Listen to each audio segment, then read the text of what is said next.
देखिए पारंपरिक सीट रही है, फिर जो है भले यहाँ पे आए, अब अभी क्या रह गया है, क्या क्या आदमपुर क्या सपने देखिए, हैं? परंपरागत सीट यहाँ के आदमपुर हल्के की जनता की है। यहाँ चौधरी भजनलाल परिवार लड़ता जरूर है, लेकिन यहाँ की जनता अपना चुनाव समझती है। भाई चौधरी भजनलाल परिवार हम हैं, क्योंकि चौधरी भजनलाल परिवार आदमपुर की एक दूसरे के पूरक हैं और हर बार यहाँ भारी कैंडिडेट उतार जाता है। अभी जो कैंडिडेट यहाँ पर आया है, लोगों से हम पूछते हैं कि आप पहले आपने कभी इसको देखा, कहते नहीं। क्या आप इसको जानते हो, कहते नहीं। तो कभी इसने आपके सुख दुख में आया, कहते नहीं। तो कहते कभी आपके आगे आएगा, कहते कुछ काम किया, कहते नहीं। तो कोई यह किसी के गांव को जानता है, किसी को जानता है, कहते नहीं। तो समझदार आदमी कैसे वोट देगा।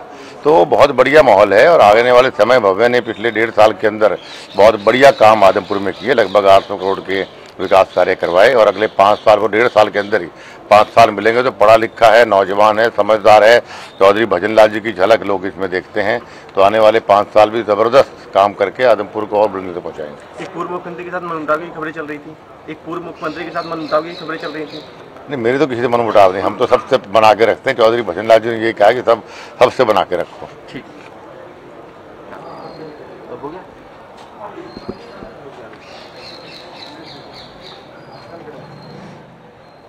आज मतदान है, आपके आदमपुर के लिए क्या सपने हैं, क्या आगे काम करना रह गया है?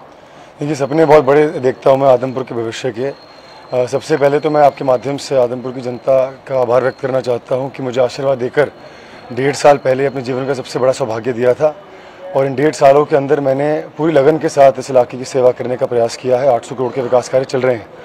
तो सबसे पहले तो जो अधूरे काम रह गए थे, खाड़ों से संबंधित, खेतों के मार्गों से संबंधित, रोजगार से संबंधित, ढाणियों बिजली संबंधित, इनको तुरंत प्रभाव से पूरा करना चाहूँगा। इसके अलावा 2 से 3 बड़े प्रोजेक्ट मैं खेल विभाग से संबंधित और स्वास्थ्य विभाग से संबंधित मैं इम्प्लीमेंट करना चाहूँगा। किसान बहुत हैं यहाँ पे, तो उनके लिए आपके मन में क्या है, क्या योजनाएं उनके लिए लाएंगे, क्या आपकी तरफ से उनको आश्वासन मिलेगा? देखिए, हरियाणा प्रदेश एक कृषि प्रधान प्रदेश है। अन्नदाता भगवान का रूप होता है। सबसे पहले तो मैं हमारी सरकार को बधाई भी देता हूँ कि हमारे किसान साथियों की मांगों का सम्मान करते हुए उनको पूरा करने का उन्होंने काम हमारी सरकार ने किया है। चाहे किसानों को मुआवजा देने की बात हो, चाहे सभी फसलों पर को MSP पर खरीदने की बात हो। भविष्य में मैं तो ये उम्मीद करूँगा कि टेक्नोलॉजी का इम्प्लीमेंट करते हुए किसानों की आय को कैसे बढ़ाई जाए, उस पर काम किया जाए। नेचुरल फार्मिंग है, चाहे ज़ीरो फार्मिंग है, चाहे मल्टी क्रॉपिंग है, एग्रो फॉरेस्ट्री है, इन तमाम मॉडर्न टेक्निक्स को इम्प्लीमेंट करते हुए किस प्रकार से किसानों की आय भी बढ़ाई जाए और साथ ही पर्यावरण को भी सुरक्षित किया जाए, इस पर हम काम करने का काम करेंगे। कितने आश्वस्त हैं अपनी जीत को लेकर? देखिए, आदमपुर की जनता की जीत होगी और एक ऐतिहासिक जीत होगी। जैसे पिताजी ने भी कहा और हमेशा कहते भी हैं कि हम तो सिर्फ चेहरा प्रस्तुत करते हैं, चुनाव आदमपुर की जनता बनाम भारी ताकतों का होता है और हमेशा आदमपुर की जनता ही इस चुनाव को जीती है और इस बार भी यही होगा। आखिरी सवाल, किससे मुकाबला देखते हैं? कांग्रेस है, आम आदमी पार्टी है?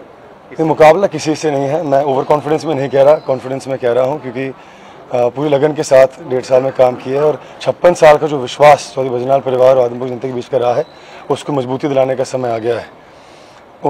सारे उम्मीदवार सामने वाले बाहर के हैं, तो बहुत ही प्रचंड बहुमत के साथ हम लोग इस चुनाव को जीतेंगे। ठीक, थैंक यू। आदमपुर के लोगों से आदमपुर की मेरी जनता से मैं अपील करता हूँ कि अपने पैर की पहचान करते हुए सच्ची। तो आदमपुर से भारतीय जनता पार्टी के उम्मीदवार भव्य बिश्नोई को आप सुन रहे थे और